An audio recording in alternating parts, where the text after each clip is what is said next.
What's good, everybody? It's your girl Kayla A, and I'm back with another nail tutorial on these beauties. Okay, they're on my hands right now. I saw this orange and said, we just got to do something with this orange. The color was new to my collection, and it just sparked the whole thing. I'm still obsessed with the XL Doug shape. I don't know. She's taking it. I do bring in the size just a little bit, but these tips I got off of Amazon. There are also some really nice ones on AliExpress and on Shein, and they already come with a moon curve, but I do take in the sides just a little bit because they be a little straight up and down. I don't like that. I like the dip on each side and make it a little bit like a lava lamp, if that makes sense. So I'm using my custom color that I'm always using. Right now, I just added a bunch of Valentino Beauty Pure Glamorous Nude to it. That's my favorite nude from Valentino. I also am using the size 12 brush and the Young Nails monomer. Make sure that your application on press-on nails, when you're using acrylic at least, is very thin. Okay, the opacity that you want is just so that you don't see your nail bed. You see that small bead up there by the cuticle area? That is how you prevent shrinking press-ons. Sometimes you go the other direction to make them even thinner and then grab it from underneath. Make sure you grab it from underneath if you go the other direction. But yeah, you just really want to have a very light hand with this. It's a patting motion, and most of this product is really coming off the nail. You will be able to see the opacity when you are doing it, because the little sticky tab underneath, you will no longer be able to see it. So when you get to that point, you know that it is enough product that you can't see through, but it is still a very thin layer. You're not trying to add structure. Remember, these press-on nails, full well tips, they come structurally sound. They're already a really cute shape. I don't know how to explain it. All you're trying to do is add a little bit of strength. Okay? Not structure, strength. In the full set, we're adding structure, apex, all that. This, we're just adding a little strength.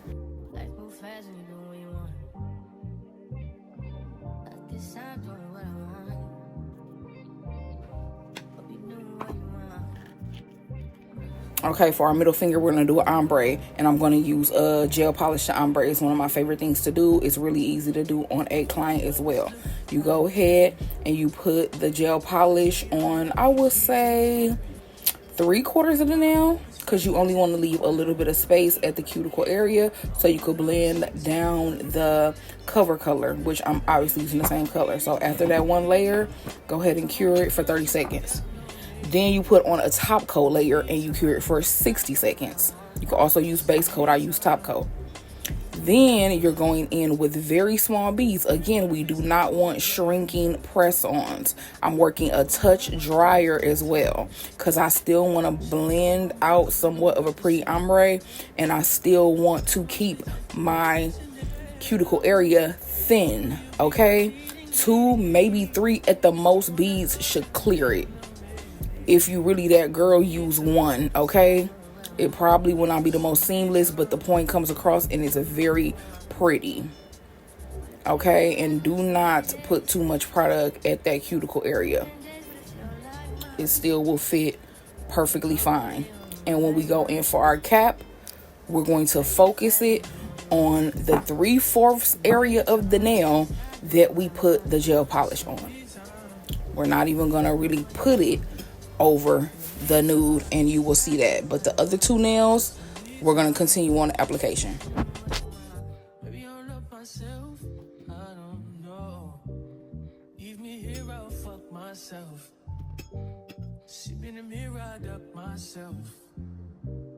Don't need muscle, fuck my wealth. Tell me what you say now. Tell me what you said. You said that you would come again. You said that we would remain friends, but you know that I do not depend on nothing or no one. So why would you show up so uninvited?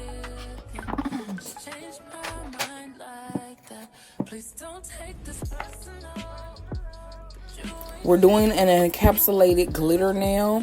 I am using Macart for that last glitter that's like rainbow, and then the other 2 glitters came from Amazon and or Shein. They're very chunky, like sequin glitters, and I just picked some random ones that were orange. So you see how I'm doing my cap?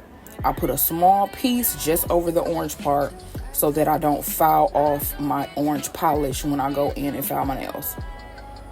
Period. It really wasn't even that serious. It was just one little piece of bead, okay? Don't get bead happy. So now for the encapsulated nail, we're going to go down with a very thin layer of clear. We're not going to get bead happy because encapsulation can really make your nail thick because you got to go acrylic, pieces, and acrylic.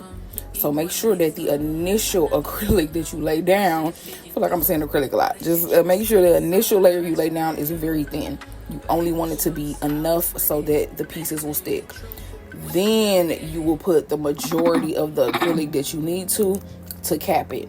And even that still is going to be a very thin layer, especially when your pieces lay extremely flat. This is much harder to do when your pieces are not thin and they don't lay very flat like mine did. They're all just glitters. And now I'm back ready to cap. I'm making sure that the bead is a little bit wetter than usual. I want it to glide seamlessly down the nail. I don't want it to be thick and stiff and create a very thick pinky. And then, of course, I won't even be able to fit it anymore. So the whole thing I'm thinking when I'm doing acrylic press-ons is to make it as thin as possible because I get a little product happy. I think we all do. So you just want to focus on making it thin.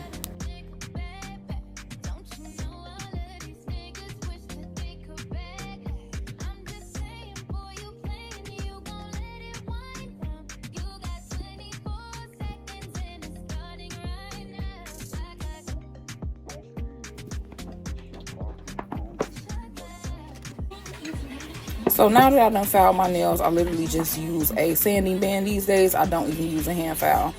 All of filing with duck nails, I really feel like you should learn how to use a sanding band. It will save you a lot in your shaping because it's not really a straight type of shape to be even using a hand file that's so straight anyways, if that makes sense. So I'm using my non-stick 3D molding gel. I got this big container off Amazon. It's going to last you a long time. Remember, y'all, we got to keep it with the trends, okay? When something come out, try to invest in it, try to get it, try to at least practice the techniques because you're going to get clients that want nails that are trendy. Literally, nails have trends, makeup has trends, fashion have trends. We know hair got trends, and nails have trends too, like literally. So a big trend right now is 3D molding gel and different like galactic psychedelic type of nails. I personally love it, and all the excess that I don't use I literally put right back and it could be repurposed again. Keep that jar away from LED light. It becomes very hard. So I literally just take the molding gel, I put it on top of the nail, push it down a little bit with that cuticle pusher to make sure it's stuck on there. You see me patting it very lightly because I don't want to crush it. I still want it to be 3D. And then I put it in the LED light and it cures.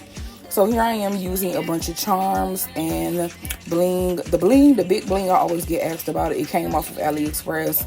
I wish I had a link, but I cannot find it to save my life. I know it's out there, but I just don't have access to the link anymore. If I ever find it, I'm going to put it in my description. All three of those charms I just put on came from Shein. These flowers came off Amazon or Shein. I'm just doing a junk. I love doing a junk with charms. So yeah, I love junk nails. It's just a random assortment of charms, making sure they all fit on the nail beautifully. And then I'm going in for a flash on them, okay? I'm going for a flash cure with my little trusty dusty just so that they can be just so put in place. And then I can move on to doing my bling nail. I got this tray of bling. It's gold. It's so pretty. I got this from Shein. I also have a pink one from there and a green one.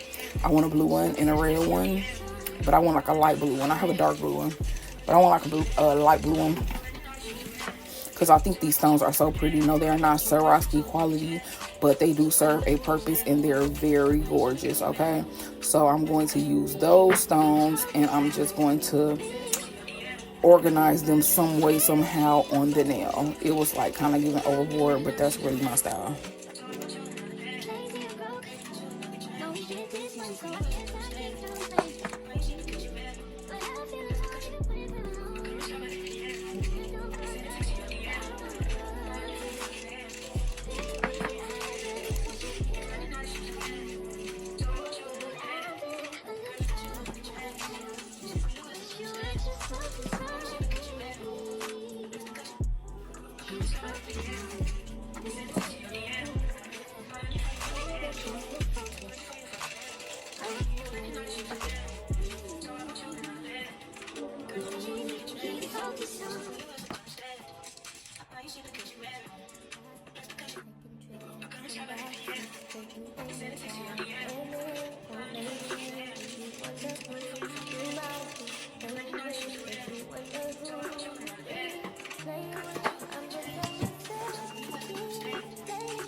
And now we are readying ourselves for the French. The thumb is going to be a French tip nail.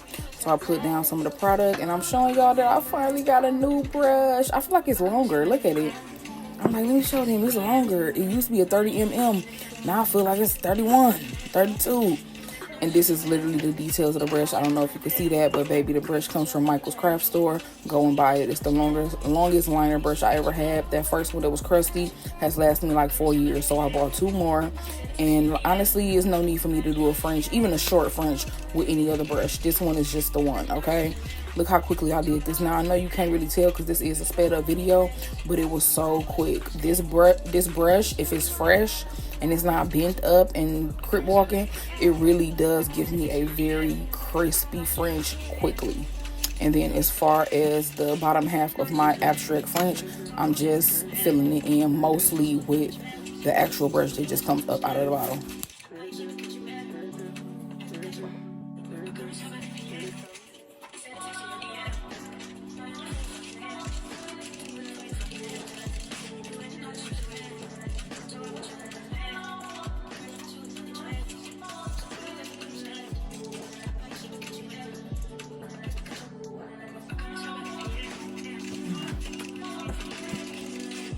I didn't feel the need to do 2 layers on my French nail, my thumb, but I do like to do 2 layers on the abstract nail. I like it real glossy and just like full opacity. For whatever reason, I don't get the same opacity with this French that I do with just a traditional French. If you need to do 2 layers of French, that's fine too, but I never feel like I do. And then I just put a little alcohol down on my dental bib so that I can use a cleanup brush and just make sure it's very clean. You only want the polish to be on the certain 1/2, whatever you pick. If you pick the top or the bottom, whatever. You just want the polish to be in that 1/2 of the nail. You don't want it to have any like spots or anything like that. And then the part about gluing down charms, they don't talk about enough for me, and this is why sometimes people don't have the best of luck with this Macar Bling gel, is because they don't go back in and reinforce all the corners with the bling gel. Under that lollipop, under both of them flowers, anywhere I saw something that even under the bling, the big bling, not the small bling, you never need it for the small bling, but under the big bling, I move that nail and I get up under there with additional gel. That helps my bling stay on for weeks. I mean, I'm talking wear after wear after wear these press-ons, because these are press-ons and they're my personal press-ons. So I wear them continuously. And because I reinforce every single big charm, they never come off, okay? So would recommend that product, but make sure that you are using it properly and not leaving big, huge gaps. Here, I'm just putting a little bit into each of these flowers so that I can fill them with a gold pearl that comes with them. If y'all know these packs of flowers, then y'all know. It comes with a gold pearl, a white pearl, a silver pearl, or some of them even come with a small little crystal. Those are my favorite. The ones that come with the crystal are the cutest ones.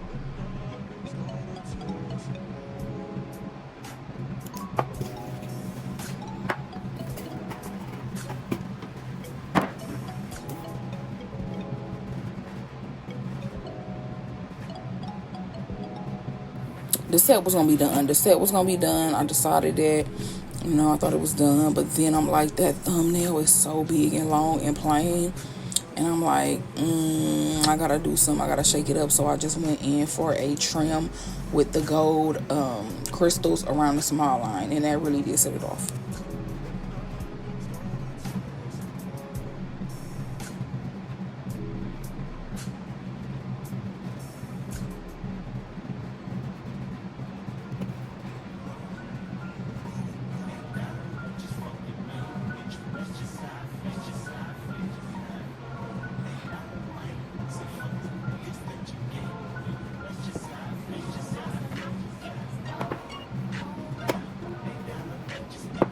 after curing that for 60 seconds, because this basically is the end of everything except the top coat. I go in with my top coat. Remember, top coat can go over charms that are shiny. Top coat cannot go over bling. It don't shine the same, okay? It's not gonna shine bright like a diamond. You don't want to ever put top coat over top of bling, but it's okay to go on top of some of them shiny charms. That's okay. And this how it ended up, okay? Eating. Absolutely eating. Absolutely took it, okay? Hope y'all enjoyed this video. Thank y'all so much for watching, and I will see y'all in the next one. Bye. From 9 to 5, I know it's faking your bitch. Dreams of living life like rappers do. Back when condom rappers was